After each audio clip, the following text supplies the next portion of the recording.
This is extremely bad news for the Chicago Bears as we enter week 1. The first official injury report has been released for the season. Welcome to Bears Digest, ladies and gentlemen. I am your host, Dylan Guinzy. Thank you for joining me once again. If you are not subscribed, please do so. It looks like 67.5% of you have not done so. So to get these updates, news, rumors, breaking information as it happens, please click that button so you are here with me. So, ladies and gentlemen, we don't have the greatest news today. The first injury report was released for week 1 against the Minnesota Vikings. They did have a practice yesterday on Wednesday, September 3rd, the Bears did. September 4th, today was the first injury report that was required for teams to release in terms of playing the game on Monday. And the Bears did just that. So we're going to cover the implications that has on week 1. As we get started here, this is the injury report that was released today. So going through this here, we had Josh Blackwell with a groin that did not practice today. TJ Edwards with the hamstring did not practice. This is not good, ladies and gentlemen. We will touch on that here shortly. Jaylon Johnson, the foot, did not practice. Still looking like Kyle Monangai is going to be the backup running back or running back 2 for the game on Monday as it looks right now. Jaylen Johnson, calf groin limited today. For some reason, they came out yesterday and there was news released that this was a groin injury that was a freak accident in the offseason that we really didn't hear much about. And it kept him out the whole way. And Ryan Poles a month ago said it was a calf injury. So I guess it's both. So kind of weird there. But good to see Jaylon Johnson back in limited fashion. I still have doubts and question marks that he will play on Monday. If he does, I still do think it's going to be a snap count, limited sort of situation where he's not getting his full complement of reps in that game. And that is obviously not good when Justin Jefferson is on the other side. So we'll see where Jaylen Johnson ends up through the weekend and on Monday. Kyle Monangai was limited today. Looks like he's a good to go for Monday. Devin Duvernay, all good. So is Dominique Robinson, which we do need some healthy edge guys in the position room there.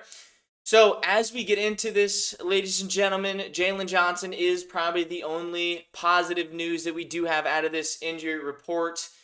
Having him back in limited fashion is good. Now, when he has been out for the entirety of training camp and not had a single practice with pads on and physical contact, that tells me that his status for Monday is definitely in doubt. And if he does play, it's not going to be to full Jaylen Johnson that we are used to of old. So definitely worrisome there with Jaylen Johnson, but at least positive that he is on the field.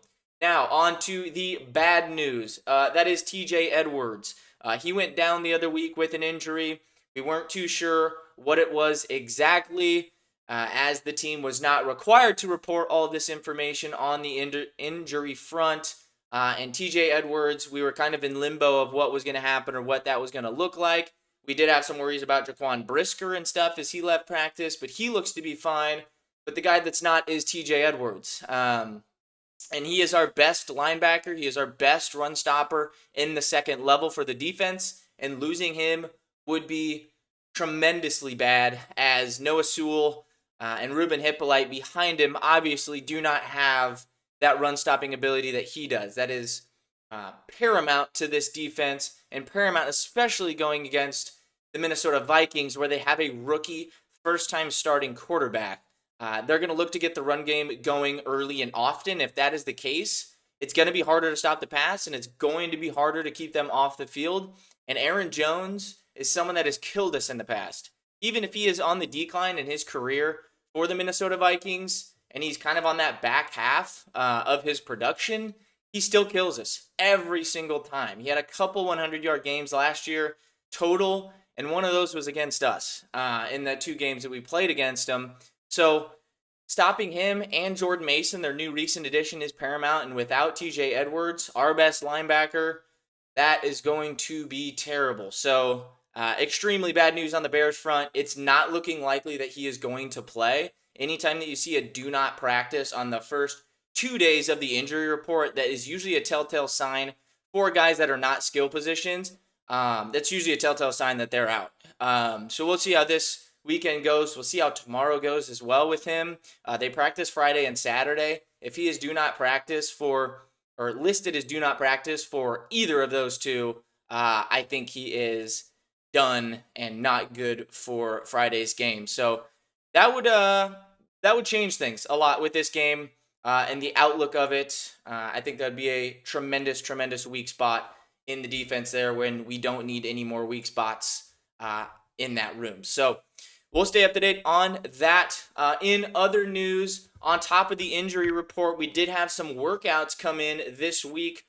Just going down the list, we had Zach Banner, Cole Miles, Dallas Flowers, Isaiah Foskey, who we covered yesterday in yesterday's video, the first video about the edge workouts. He did play for Dennis Allen the past 2 years, was a second-round pick out of Notre Dame 2 years ago. Hasn't amounted to much in the NFL, which is why the Saints did release him. So he is working out with us. I would imagine he'll probably be added, but we'll have to see there. Not much of a needle mover. Other than that, we worked out a couple centers, another D-end, one linebacker, and 3 more DBs. So about 4 DBs in total. Not looking great if you are looking for a lot of DB health or DB certainty in the secondary. They are looking for guys to fill in some spots there. A lot of the times this is for practice purposes. But you can kind of read into it, right? When you have more injuries at certain spots, you're going to have workouts at those spots as well. One thing to note there, the Zach Banner workout, this guy has not played in the league since 2021. He was a left tackle or a tackle for the Steelers at that time. Wasn't very good either. So this is a very interesting workout. Bringing in Zach Banner. I don't know, who on the coaching staff, maybe is familiar with him, or if Ryan Poles is familiar with him. Not sure, but he did work out for us this week as well. On top of those workouts, guys, obviously the injury reports are the biggest thing that we're discussing here today and the biggest implications that this has on week 1. So another thing, on top of covering the Bears' bad news on the injury report, I think it's also fair to throw in the Vikings as well, because that obviously is the Chicago Bears' opponent for week 1. So going over to the Vikings injury report, you're going to see their star tackle, Christian Darrisaw, did not practice today. Jalen Naylor looks like he's back to full health, though he's going to be out there on Monday. Looks like Xavier Scott. Harrison Smith did not practice as well. Their big-time safety. He's been out for quite a while. I think it's fair to say he probably will not play on Monday. He's had sort of a personal health issue, so not sure what's going on there. Hope all is well with Harrison Smith, but I don't think he's going to be out there on Monday. Andrew Van Ginkel, full. He's going to play. Great player for them. And then Elijah Williams did not practice. Not much of a needle mover there. But the big question here is Christian Darrisaw. He did have the big injury last year, which Cam Robinson did pop in and replace him on the team last year. Played pretty serviceably, I guess. And Darrisaw is coming off of that knee injury and not practicing today is pretty big for him. I'm not sure totally what his offseason looked like. Obviously, I'm not, spending too much time reading into Vikings information, but him not practicing today is something to monitor. Them not having their best tackle and best offensive lineman overall would be a pretty huge detriment as well. It might give the Bears some more opportunities in the pass rush game. But again, you don't want to wish any injuries or people not playing on any team for any player. I want every team that we play to be fully healthy. Of course, if the Bears are going to win, I want it to be, full on, right? That's just my opinion. So we'll see what this pans out to be like. Obviously, if certain players are not there, that kind of changes your thoughts on the game and how, it could go and play out. So we'll see what the updates on Christian Darrisaw are as we get into week 1 and over the weekend. So, guys, not great news about TJ Edwards. That would be extremely bad for this team in week 1. So we're going to stay up to date on that. I'm going to be here with all of it. And thank you guys for joining in once again. Let me know down below what you guys think about this injury report. Who do you guys think is more important that plays on Monday, Jaylon Johnson or TJ Edwards?